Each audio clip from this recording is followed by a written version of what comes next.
we're living in a time where most people spend their lives in a state of distraction.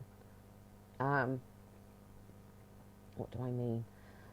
So we're living these thoughts that just constantly replay and replay and replay and replay and replay, but they don't ever conclude. You just keep reliving these thoughts over and over again, and in some cases they are self-toxic.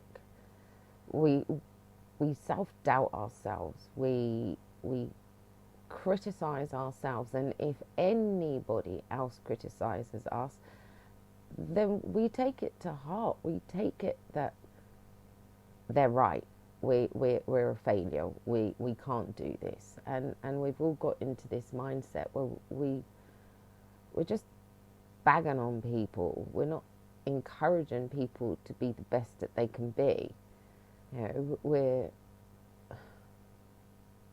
the as above, so below. Our culture, our society, we don't look after each other, and we as people, yeah, we look after our friends, but do we look after our community? Do we look after our neighbours? No, not anymore. We're so wrapped up in the material that we don't allow people to make mistakes and to learn from them. We expect people to bring us happiness or make us feel fulfilled. We're not willing to do that work for ourselves. I've been there. I've been in that situation where my mind was only repeating the crap that life throws at me, at us. My mind was so stuck on what people had said, what people had done, that I was wasting so much energy on thinking about things that weren't, I'd already dealt with them. I'd already survived them. But I was still reliving them over and over and over and over again. And fortunately, being on this journey, I've researched, and there's some great research out there, especially for people who are wanting to be able to fix themselves, to fix the inner self. Because all illness comes from our disbalance of our mind. We have to be able to change the thoughts so they're not about other people. How is your thinking living your life if it's always on somebody else and what they've said and what they've done?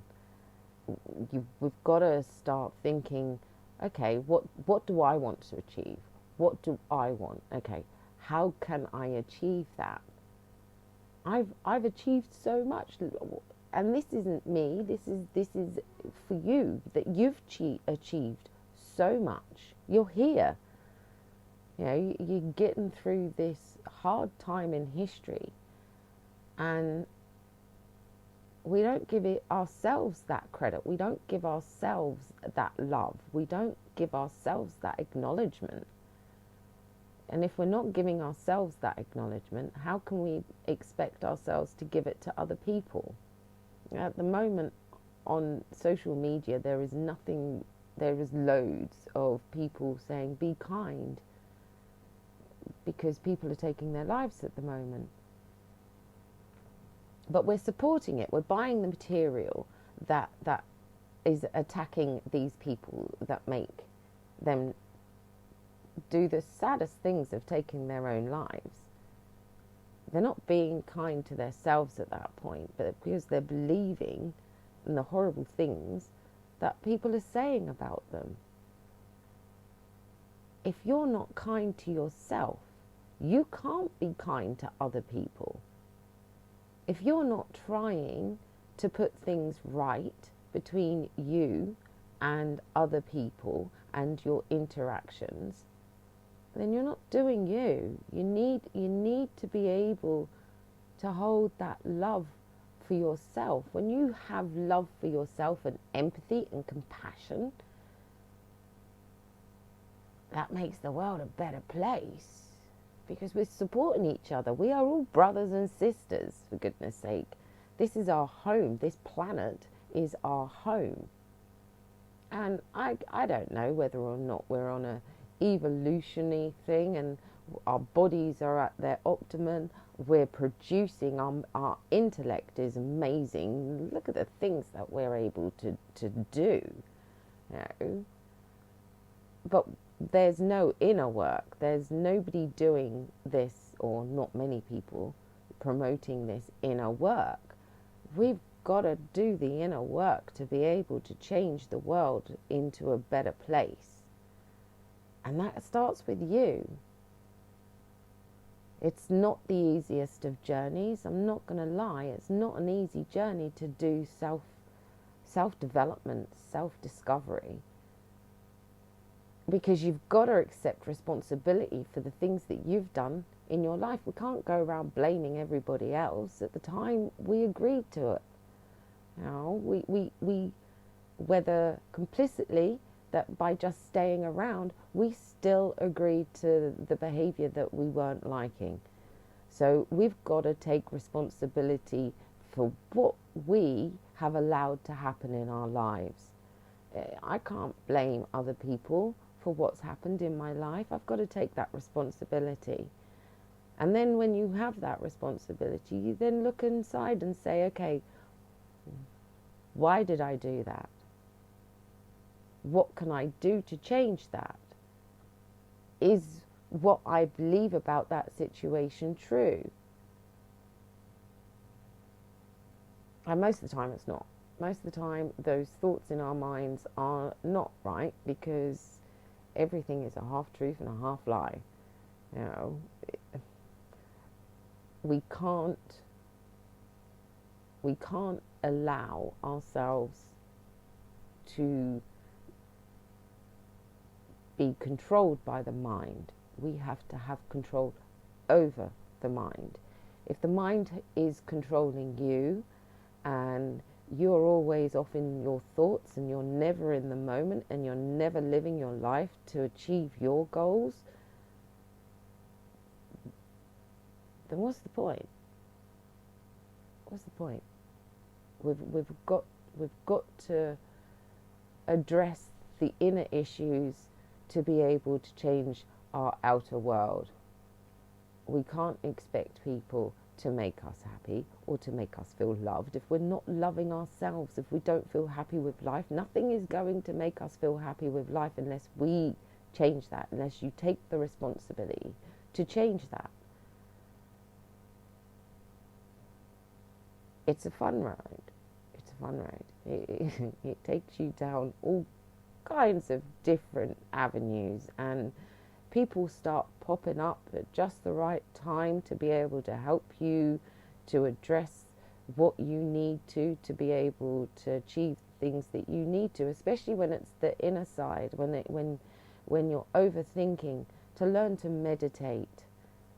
Meditate is to quieten the mind. I heard it put to me once that meditation is the listening part of a prayer. So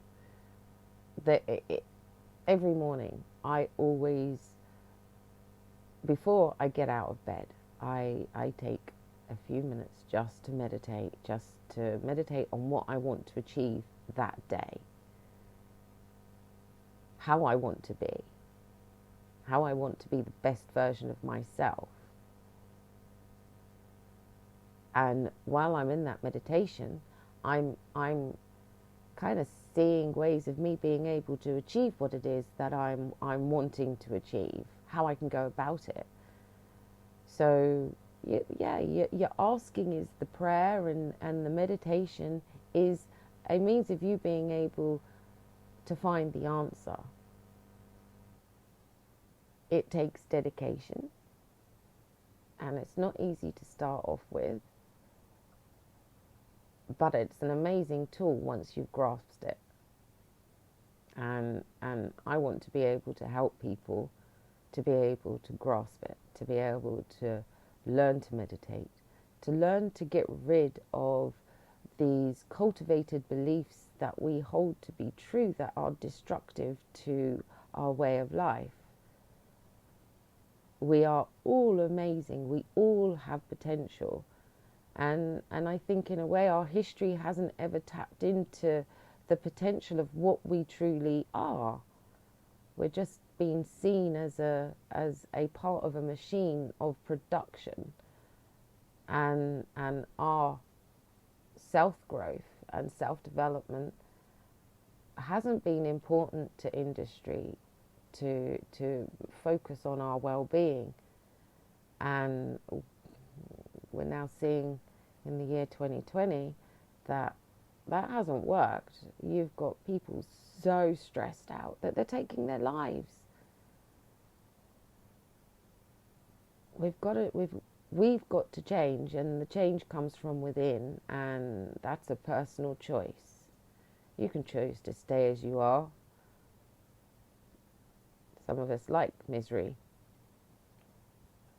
And for those who have had enough and have had the nervous breakdowns, the mental breakdown, the emotional breakdowns, where you've become alienated from anything and everything in life because you're just so consumed with the thoughts. I want to help people to get out of that. And I know that I can, because I was in there. I was horrendously stuck in those thoughts of I'm not good enough. I'm not capable. It's my thoughts that ended my nursing career, because I always felt like I was a fraud, because I'd always been told that I was stupid. So even though I knew I wasn't, on a subconscious level, those cultivated beliefs were still running in the background. They were still a program of that I couldn't achieve what I wanted to.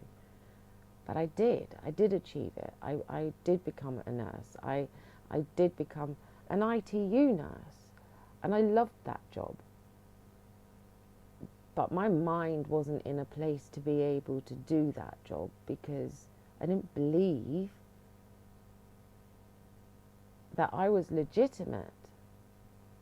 And when bullying starts, it just robs you, because you already doubt that you're capable. So when somebody starts bullying you and starts pulling you apart and your work ethic apart and how you're carrying out your duties, it just confirms all of those negative thoughts that you're holding about yourself. I wish that I had been able to be where I am now at the beginning of my nurse training, because I think I would have mostly been able to continue with the nursing, and I would have mostly been able to flourish a lot better than what I did. But it was my thoughts that took me to the emotional collapse that I ended up suffering from. It was the thoughts that I was a fraud, that I shouldn't be a nurse, which I'm sure I have had patients who would definitely disagree with that. But when you aren't in control of your mind, those thoughts are the thoughts that control you. And by me learning to still my mind and to refocus my mind on things that will serve me, it has changed me, it has empowered me, it has enabled me to become a completely different person while still being the same person. I just don't carry all of that baggage that wasn't mine to carry. But most of us are in that state. Most of us are in the state that we are carrying these beliefs about ourselves that aren't true. And we need to break that. We need to break that. And I want to be able to help you to break that. I've set up a Patreon membership because it's easier to do this journey in a community. So I want to build that community via the Patreon web membership, where we can have social events, and there'll be blogs and podcasts and meditations, and more than likely eventually even physical workouts. I might as well use everything that I in my arsenal, and you know, I've been the gym instructor and the personal trainer, so there's no reason why I can't help people even on the physical side. But the first starting place is the mind. We have to be able to still that, to make it so that your thoughts aren't controlling you. We also need to resolve all of that heartache, because I know there are so many people out there who have got so much heartache that it's paralyzing. It's a choice. It is a choice. You can allow yourself to be taken into that space, or you can decide to use your intentions and attention to be able to focus on what you need to do in this moment, not what happened yesterday. Yesterday's gone. You did everything that you could in yesterday to make it right. Today is a new day. So leave yesterday alone. For those who would like to be able to start this journey off, or even give themselves an extra bump, I'm offering a limited space of coaching to be able to coach you into learning to master your mind. And it's an introduction. It's half the price. It's over 6 sessions, which is 6 weeks, because the evidence shows that if you're meditating and you're working on this, in 6 weeks you will see a marked difference in your anxiety, your depression, your abilities to retain information, your memory increases, your mood increases, your sleep pattern normalizes. It helps you to be the best that you can be. It puts you in a good starting block so that you can come out and you can achieve all the things that you are meant to achieve, because you're amazing. I want you to see how amazing you are. Thank you for spending time with me, and I look forward to hearing from you. See you in the next video.